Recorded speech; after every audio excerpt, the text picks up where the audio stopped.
Hello guys, welcome to my YouTube channel knowledge begin. I am Mohammad Tauseef Khan और आज का हमारा टॉपिक है मैकियावेली। हम मैकियावेली के बारे में देखेंगे कि मैकियावेली की लाइफ के बारे में देखेंगे और वो किस किस से इन्फ्लुएंस्ड हुए ये देखेंगे।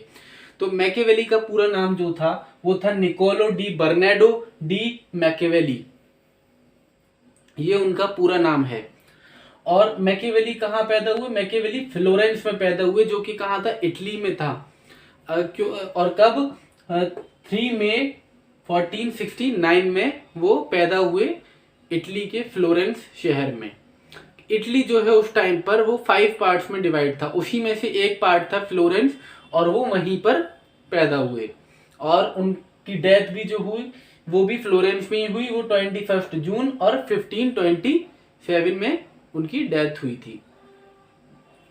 तो मैकियावेली क्यों इतने फेमस फिलोसफर माने जाते हैं?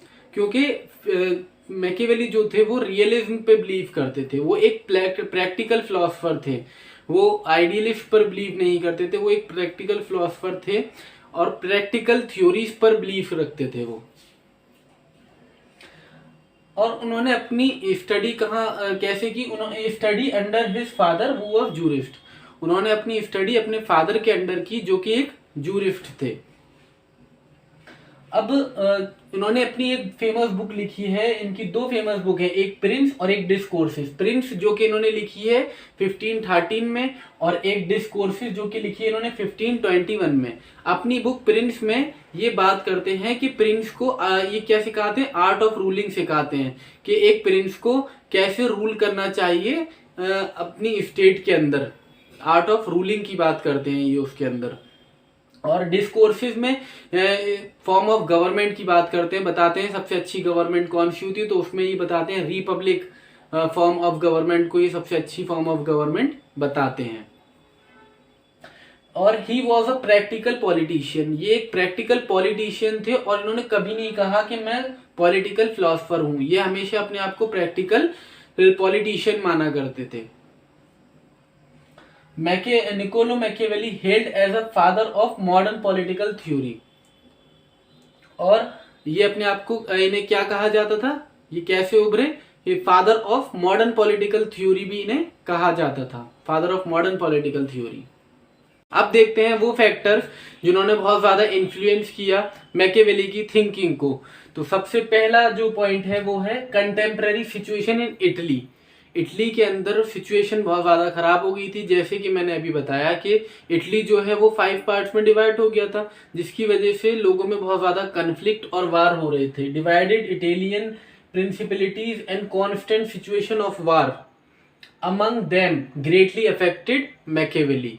जो उनके बीच में वार हो रहे थे वो बहुत ज़्यादा अफेक्ट किया उन्होंने मैकियावेली को, क्योंकि मैकियावेली का शुरू से ही ये एम था, वो यूनिटी में बिलीव करते थे।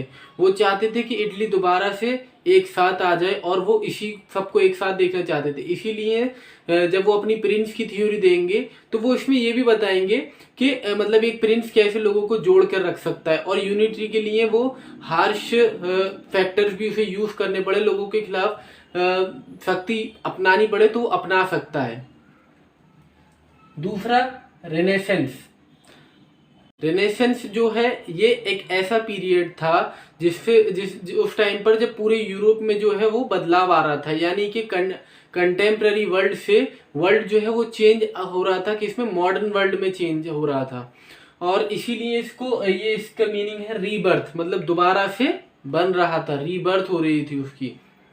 और लोगों की थिंकिंग में उस टाइम पर बहुत ज़्यादा चेंज आ रहा था। लोग नए आइडियाज सोचने लगे थे। लोग सिर्फ रिलीजन के बारे में नहीं सोच रहे थे, उससे ज़्यादा ऊपर हटकर सोच रहे थे कुछ, और साइंटिफिक थिंकिंग रखना शुरू कर दी। और इसी ने बहुत ज़्यादा इन्फ्लुएंस किया मैकियावेली को। It was a movement between 14 and 16 century where everything is change, custom and tradition, art, culture, science, सब में चेंज आ रहा था। और जिसने बहुत ज़्यादा इन्फ्लुएंस किया किसे? मैकियावेली को। तीसरा जो फैक्टर है जो इनमें इन्फ्लुएंस करता है इनकी थिंकिंग को, वो है पॉलिटिकल थिंकर। जैसे कि मैंने बताया अभी शुरू में कि मैकियावेली जो है वो एक रियलिज्म पर बिलीफ रखते थे, रियलिज्म थिंकर थे।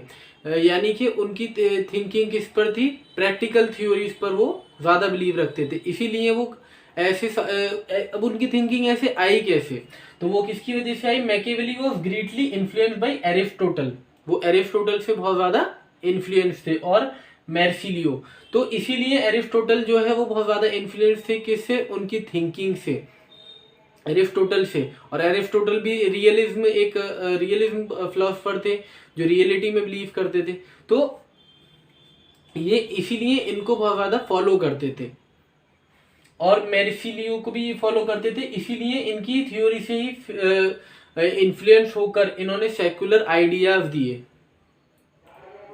मैकियावेली। तो ये थे सारे पॉइंट्स जो मैकियावेली की लाइफ को बताते हैं और इन्फ्लुएंस बताते हैं उनका, कि उनकी थिंकिंग पे किसका इन्फ्लुएंस पड़ा। तो ये थे सारे points. Thank you, I hope you understand. Please like my video and subscribe to my YouTube channel. Thank you.